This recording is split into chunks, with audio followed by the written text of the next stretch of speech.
O Estado assassino. O Brasil tem vergonhoso passado e presente que nos algemam de subordinação a interesses estrangeiros, de massacre de negros, pobres, mulheres, LGBTs. Nem se fale dos índios, massacrados tribos inteiras, com napalm, bombas, tiros, assassinatos, num projeto do antigo IPES durante a última ditadura. O Estado brasileiro, monstruoso, mongoloide, sob elites doentias e corruptas, prendendo, matando, mentindo, arrebentando, assassinando, seja com armas, impostos, propaganda, cárceres, poluição, epidemias, manipulações, vendas espúrias de terras, privatizações. Isto é, liquidando o que nos resta de patrimônio, soberania nacional e independência. Essa situação não permite aguardar votações de hipotéticas reformas salvadoras, projetos, eternas esperanças em troca de governo e eleições, soltura ou prisão de líderes partidários. Urge plano emergencial e ação rápida, legitimados pelo que resta de figuras respeitáveis e democráticas, no sentido de impedir a continuidade da situação, atacando-se de imediato aqueles problemas.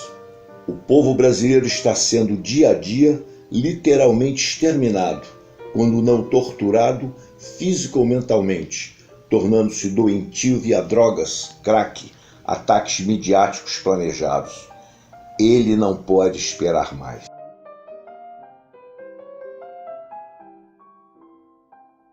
Meus amigos, estamos mais uma vez aqui no nosso Fatos em Destaque, programa 14, uma vitória, pois quem está na luta sabe que não é fácil, e vamos hoje ver os fatos que mais impressionaram nesses últimos tempos a cada um dos membros da mesa. Mais uma vez, continuamos assistindo os vazamentos das mensagens trocadas do ministro Moro com o procurador Dallagnol. De juiz, corre o risco do ministro passar a réu, pelo menos no imaginário social. O que me espanta mais é que a discussão continua sendo da legalidade e não da veracidade. O que importa é que se percebe claramente uma tendência no processo da Lava Jato que tem de ser, esse sim, apurado juridicamente. O meu fato em destaque é como a poluição do ar afeta a saúde. Foi feita uma pesquisa, e como todos nós sabemos que vivemos em grandes cidades, como Rio, São Paulo, a poluição dos carros, das fábricas, das indústrias que produzem partículas do monóxido de carbono e causam transtorno. Transtorno respiratório como rinite, alergia, asma. E o tempo quente, o tempo seco também aumenta essa taxa.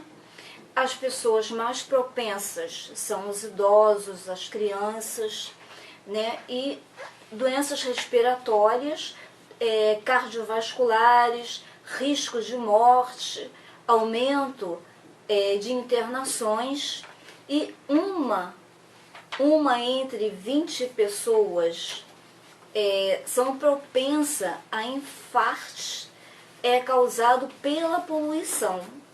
E ela afeta tanto, para você ter uma ideia, que até a criança dentro do útero da mãe, ela é afetada antes do seu nascimento, causando baixo peso e o aumento da mortalidade. Evite fazer exercícios perto de ruas movimentadas, né? Ficar longe de poeira. No meio disso tudo, tentar, no meio do meio ambiente, ter o melhor dele. É impressionante a cara de pau, digamos assim, do ministro Moro, criticando quem bisbilhotou, digamos assim, a vida dele e do Dallagnol. Essa troca de assunto, não é? Indevido para a lei que rege as relações no mundo jurídico. Mas, quando ele foi bisbilhotar um telefonema da então presidenta ou presidente da República, segundo a vontade político-ideológica de quem esteja nominando, ou seja, na maior posição do executivo brasileiro, Dilma Rousseff, com o ex-presidente da República, Lula da Silva. Ora, nesse caso, não era crime dele também bisbilhotar? Isso tem de tudo ir a fundo, porque é claro que esse ex-juiz Moro é uma pessoa que exercitava na sua ação jurídica uma posição político-partidária. O Bolsonaro, no Rio Grande do Sul, em Santa Maria, num evento de militares, pregou o armamento da população, com milícias, etc., ao estilo da Venezuela, com o objetivo de enfrentar alguns governos absolutistas que pudessem surgir, mais ou menos no modelo dos Estados Unidos, e o modelo que a Venezuela tem adotado com êxito. O Brasil não conseguirá enfrentar inimigos externos fortes sem a participação da população. E mais ainda, há um problema inclusive da segurança até pessoal e pública sem a participação da população. Então, eu acho que essa questão do armamento da população, essa questão da participação da população na defesa nacional, etc., observando-se até histórias anteriores do Brasil, movimentos insurgentes no Brasil, é uma questão que tem que ser melhor analisada. Porque não pode ser analisada em vista de hoje o Bolsonaro ser o presidente, nessas circunstâncias. Tem que ser analisada historicamente em termos do futuro do Brasil. Eu chamo a atenção sobre esse fato, que parece estranho e aparece uma coincidência com a situação de outros países.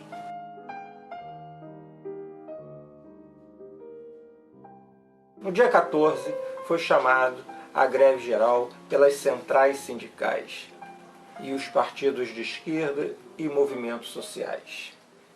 É notório que ela não ocorreu satisfatoriamente em todos os locais do país, em todas as regiões, mas ela aconteceu. Ela aconteceu onde era mais importante acontecer. E mais do que isso, a greve geral foi vitoriosa. Foi vitoriosa por quê?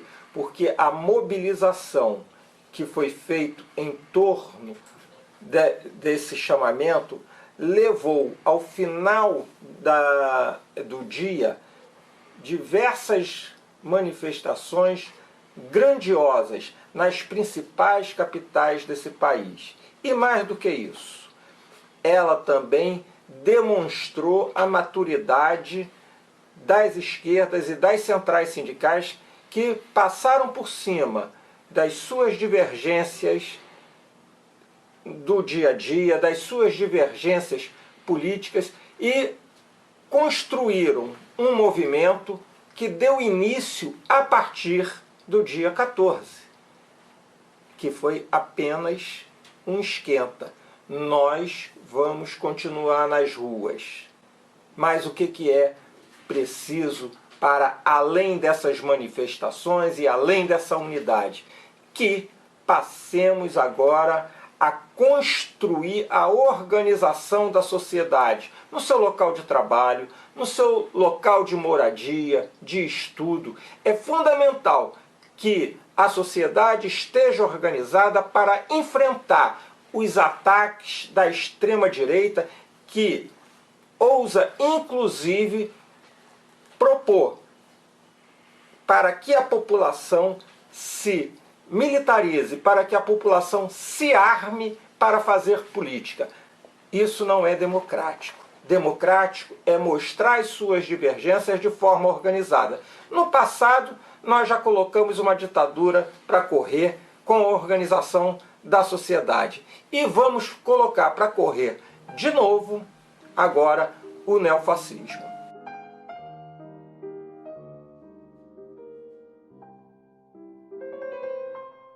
Recentemente, o general Heleno, ministro do governo do capitão Bolsonaro, falou algo incrível. Como é que ele queria prisão eterna para o Lula? É muito complicado, é um desconhecimento total do general sobre as leis brasileiras. Nós vivemos numa democracia, numa pseudo-democracia, numa ditadura, num Estado autoritário. Sob que estamos vivendo, general Heleno? Vossa Excelência deveria ter sido demitido imediatamente pelo presidente da República. Como é que o senhor diz uma aleivosia dessa natureza? O senhor esquece que já trabalhou com no COP, ganhando um bom dinheiro extra para trabalhar. Isso tudo tem que ser pesquisado. O senhor está defendendo muito o Moro. Por que tanta defesa ao Moro? Se estão saindo as artimanhas, as articulações ilegais de um juiz com o Ministério Público, ponderando a sua decisão de uma forma inequivocamente antidemocrática. Estamos aqui hoje, temos a satisfação de receber aqui hoje o mais velho do metrô. Cantor, muito bom, todos gostamos muito dele, amigo nosso, com uma ótima apresentação e que queremos que vocês conheçam como nós. Ô, Magélio, me diz uma coisa, você como artista de rua, toca no metrô, toca no trem, quais são as grandes dificuldades que um artista do seu estilo encontra no cotidiano, né, no dia a dia? Como que você se vê diante dessas situações, muitas vezes até difíceis, para expor a sua arte? Bom, a maior dificuldade que temos hoje como artista de rua talvez seja a aceitação das pessoas. Né? Por um exemplo, às vezes entramos no vagão e tem pessoas que aceitam a gente e tem pessoas que não. Né? Tem pessoas que levantam do vagão e vai para o próximo. E a gente sente muito com isso. Eu particularmente já chorei em ver pessoas levantar e ir para o próximo vagão. E eu ficar muito triste, né? Isso para mim eu acho que é uma das dificuldades que temos. Bom, sempre no meu estilo, né? Um Tim Maia, gostava tanto de você. Eu começo assim, ó.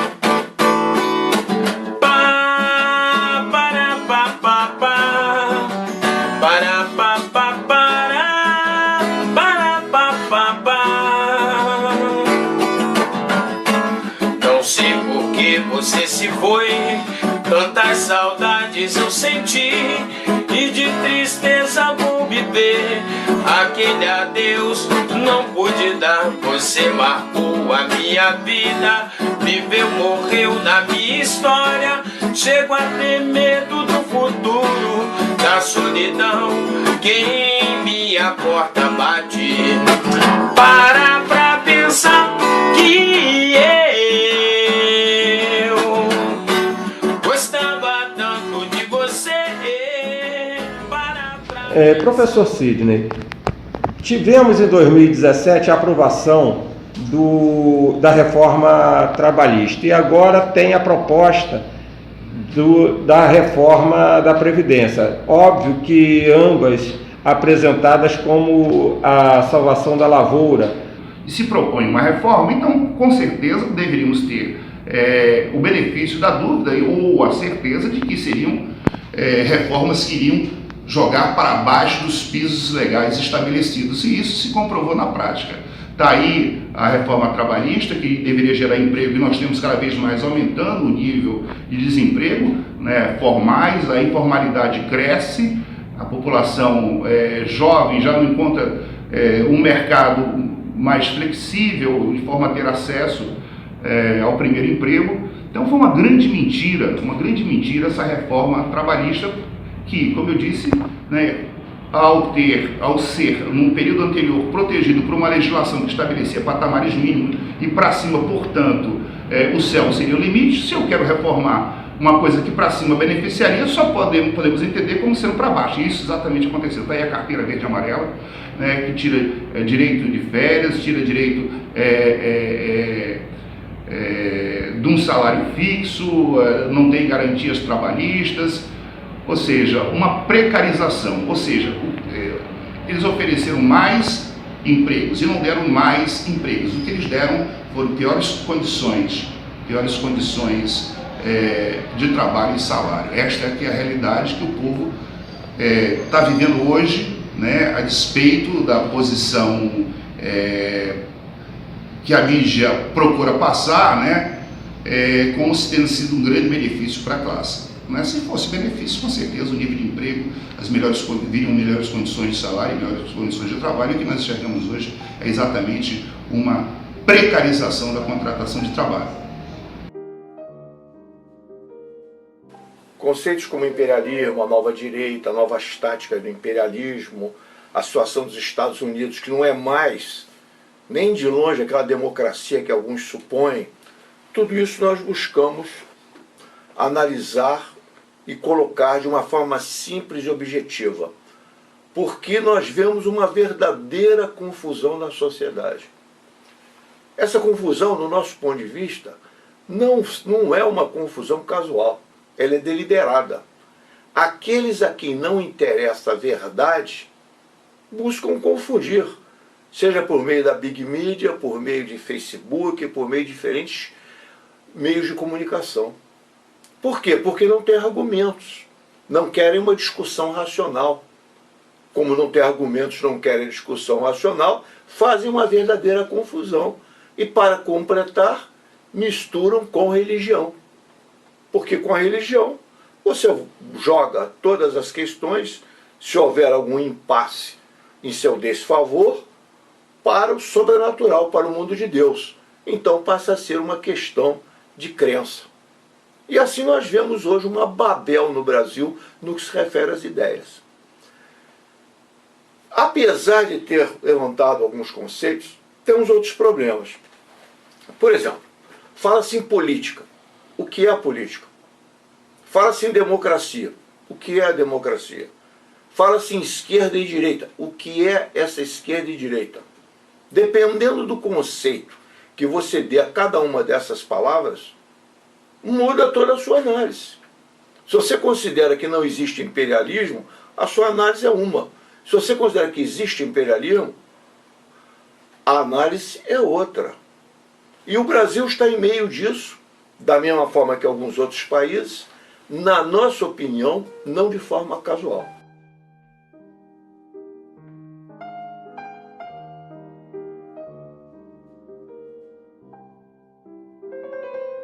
Hoje falaremos um pouco do Rio de Janeiro, da cidade maravilhosa, e de Adelino Moreira, um grande compositor, que imortalizou a música A Volta do Boêmio, na voz de Nelson Gonçalves, para todo o Brasil.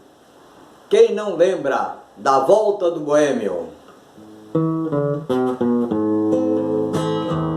Boemia, aqui me tens de regresso, e suplicante te peço a minha nova inscrição. Voltei pra rever os amigos que um dia eu deixei a chorar de alegria. Acompanha o meu violão.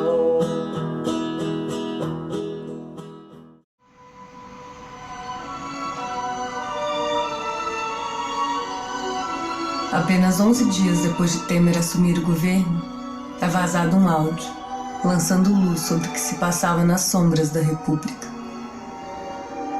Nesse áudio, gravado semanas antes da primeira votação do impeachment, o ministro do Planejamento de Temer, senador Romero Jucá, é flagrado discutindo a Operação Lava Jato com um ex-presidente da Transpetro. Vou merecer toda a relação, não escapa. Para o Brasil, não escapa pedra sobre pedra.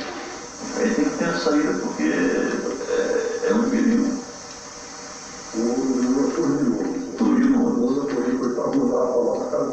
Está acontecendo. E das histórias que eu estou sabendo, o interesse dele é vocês, nós. Ninguém não quer essa porra, tem que mudar o governo para deixar de gastar para fazer. Tem que ser uma coisa política errada. Rapaz, a solução mais fácil era botar o Michel. Acho que o sofrimento está contra essa porra. É um acordo. Botar o Michel. Um grande acordo nacional. Com o Supremo, com tudo, fazer todo mundo e parar tudo, cara. De novo. É um acordo. Botar o Michel. Um grande acordo nacional. Com o Supremo, com tudo, fazer todo mundo e parar tudo, cara. E aí vai ter militar. Pronto, parar tudo.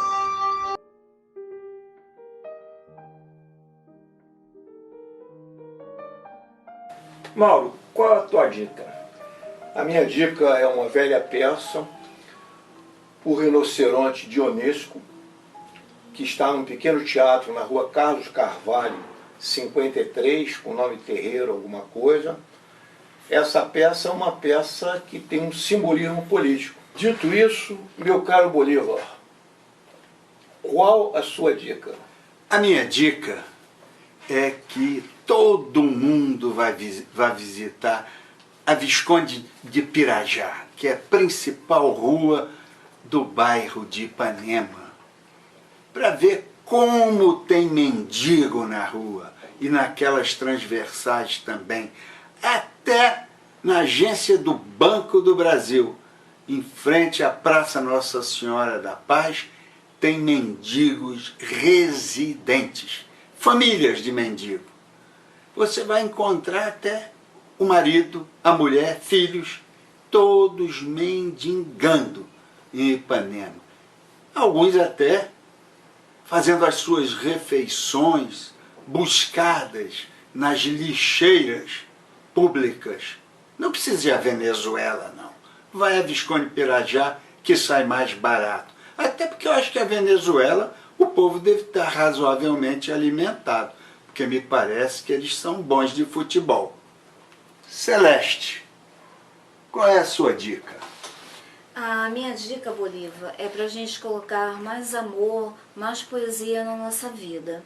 E eu trouxe para vocês essa dica desse livro aqui, que é Diáspora e Sentimento de Imigrante. É da autora Ivonete Santiago de Almeida, né? E tem poesias belíssimas aqui dentro.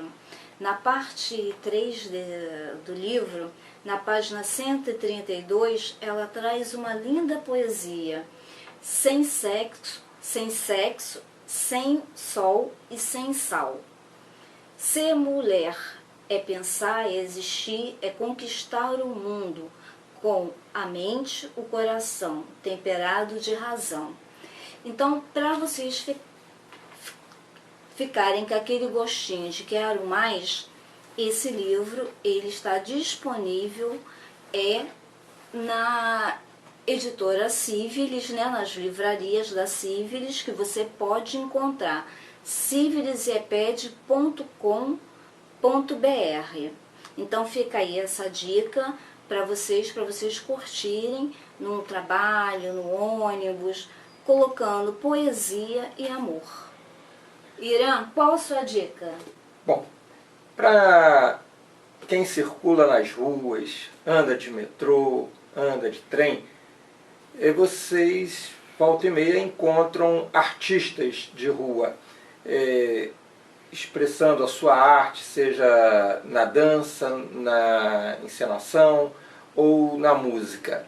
Para isso, eu indico, entrem no Facebook do Arte no Vagão. Ali vocês podem ver a variedade de artistas de rua que estão tentando divulgar e ganhar o seu ganha-pão diário.